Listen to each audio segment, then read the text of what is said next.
Hello and welcome back to the Hasbushan YouTube channel. It is Harry here, and today it is time for the second installment of the F segment of my Football Alphabet series. If you're new to the channel, and if you are new, please don't forget to subscribe. This is the series where I take a look at certain players and clubs whose names, or indeed surnames in the player's case, begin with a particular letter. And as outlined at the start, and indeed the title and thumbnail of this video, you'll have guessed that it's players whose surnames begin with the letter F that we are discussing today. If you would like to check out any of the other episodes I've done in this series, there is a playlist link that will be linked at the end of this video or in the description for you to go and check them all out at your own pace, or some of them, or maybe even only a handful of them. I'm not going to force you to, it's just there if you want to take a look at them. But in any case, if you do enjoy this video, please don't forget to hit the like button and subscribe to the channel if you haven't done so already. And without any further ado, here is my Hall of Fame of 5 of the most important figureheads in the world of football whose surnames begin with the letter F. Number 1.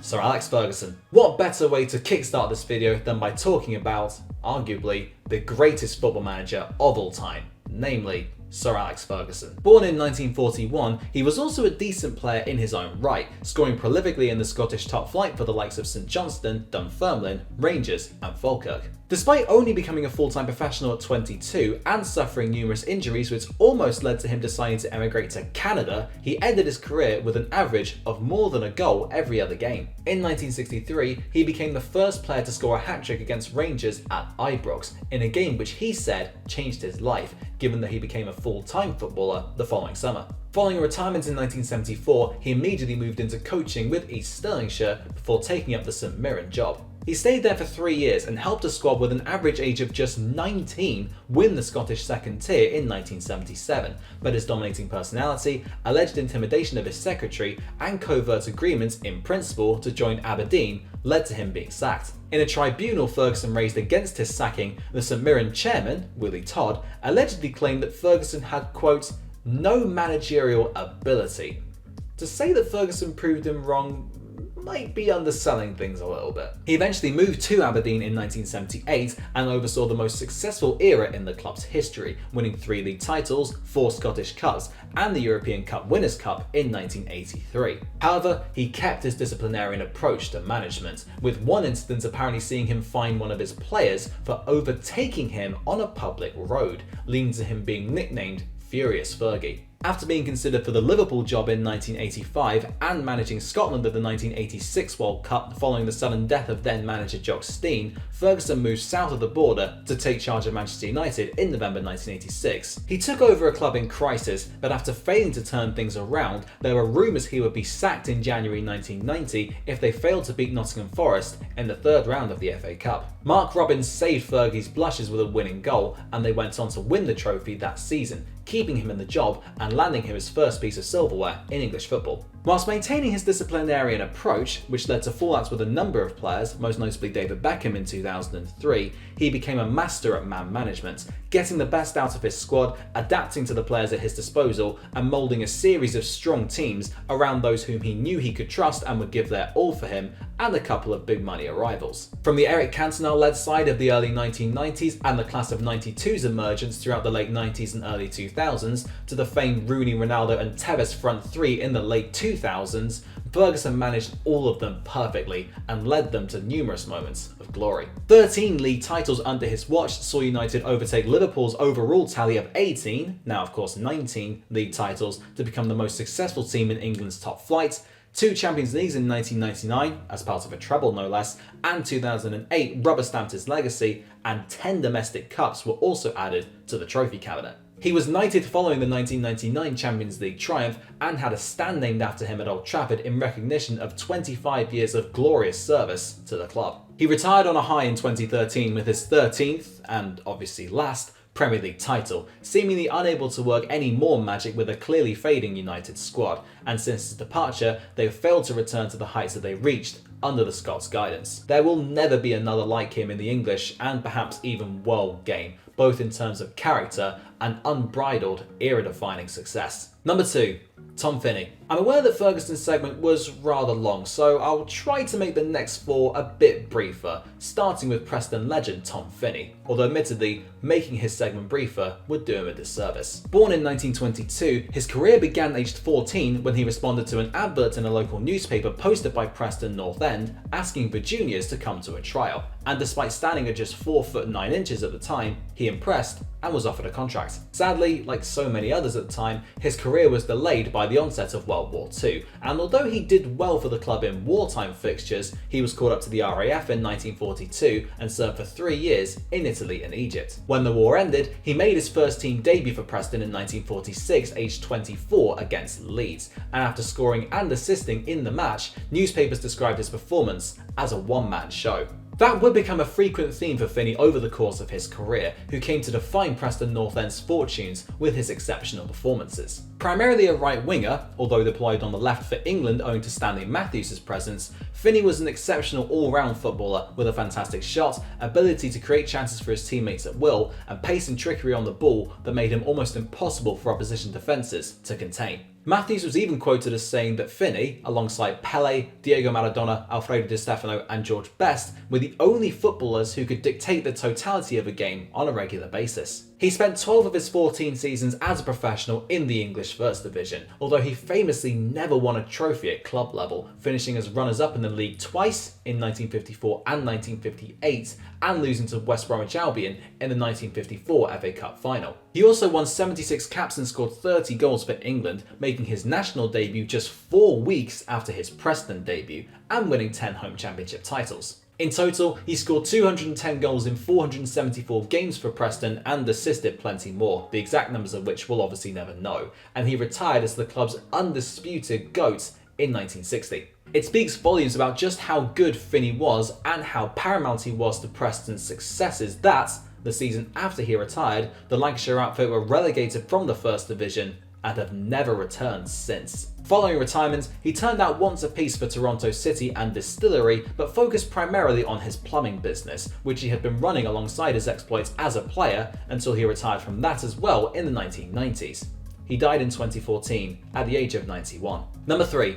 Luis Figo. Portugal enjoyed a golden generation during the 1990s, which included the likes of Rui Costa, Fernando Couto and João Pinto, but the man who enjoyed the most success out of all of them was undoubtedly Luis Figo. Born in 1972, he joined the Sporting Club de Portugal youth ranks in 1985, aged 13, and made his debut for them 4 years later, although across 6 years with the Portuguese Giants, he would only win 1 Taça de Portugal in 1995. Nevertheless, his wing wizardry and creativity saw him linked with big clubs all across Europe, but he ended up signing contracts for both Inter Milan and Parma, leading to the Italian authorities banning him from playing for any Italian club for 2 years. Barcelona were therefore the ones to secure his signature in 1995 for just £2.25 million, and over the next 5 years, he became the creative hub for the Catalan Giants, helping them win 2 La Liga titles, the European Cup Winners' Cup, and the Copa del Rey. Primarily a winger, he was blessed with tremendous pace, agility, trickery and ability in one-on-ones, no doubt helped by his upbringing in the world of futsal, and he was equally proficient at crossing the ball to a teammate and drifting in field to link up with and create chances for his teammates, or scoring a few himself. However, his relationship with Barcelona fans was forever destroyed when he made the controversial move to Real Madrid, after Florentino Perez made good on his election promise to sign Figo by triggering his €62 million release clause, setting a world record transfer fee in the process. On his first appearance back at the Camp Nou, banners were hung with "Scum," "Judas" and "Traitor" emblazoned on them, and missiles were thrown at Figo throughout the match. 2 years later, one of the defining images of El Clasico was created when, as Figo was preparing to take a corner, a severed pig's head landed on the pitch, leading to the referee suspending the game for 20 minutes. Nonetheless, he continued his sparkling form in Madrid, winning the Ballon d'Or in 2000 and the FIFA World Player of the Year award in 2001, as well as the Champions League in 2002 and La Liga in 2003, although he wasn't quite as influential to the Galacticos as he had been in Catalonia. He departed in 2005 for Inter Milan with the most La Liga assists of anyone in history, albeit he has since been overtaken by Lionel Messi, and transitioned transitioned beautifully into an attacking midfielder as his pace deserted him, helping the club win 4 Serie A titles before retiring in 2009. For Portugal, he won 127 caps and scored 32 goals, helping them qualify for the 2002 and 2006 World Cups and reach the final of Euro 2004, albeit they lost to Greece. His most noteworthy act since retirement was running for FIFA presidency in 2015, although he withdrew a matter of days before the election, stating that he didn't want absolute power. I mean, given what happened in the days following the election, it's probably best that he didn't go for it in the end. Number 4. Arthur Friedenreich. We are going a long way back in time to profile one of the most prolific footballers of all time, namely Arthur Friedenreich, who was born in 1892 to a German father and an Afro-Brazilian mother. He was a mixed-race child at a time when racism in Brazil was probably at its most rife, and he was only allowed to play by virtue of having quote-unquote white features and his father being a high-profile businessman, albeit with the caveat of being forced to straighten out his hair before each game. He joined Estrela Maria in 1909 and immediately impressed, with his power, pace, strength, ability to link up with his teammates and tenacity, singling him out as a star in waiting. He moved to Mackenzie and won the first of his 9 Sao Paulo League Golden Boots in 1912, and 2 years later, he was selected to be the striker in Brazil's first ever official match against the touring Exeter City side. He had joined fellow Sao Paulo outfit CF Paulistano by this point, and after turning out for a few different clubs between 1914 and 1918, he rejoined Paulistano and won 6 Campeonato Paulista titles across 11 years as the team's figurehead. However, whilst he became a pivotal figure in the fight to break down racial barriers through his star appeal and playing ability, he would also constantly be the victim of vile racial abuse. At the first South American Championship in Argentina in 1916, Friedenreich, as well as the other black players in Brazil's squad, were labelled as monkeys by the Argentine press, and as a result, Brazil sent an all-white squad to the following year's tournament, with Friedenreich subsequently not involved.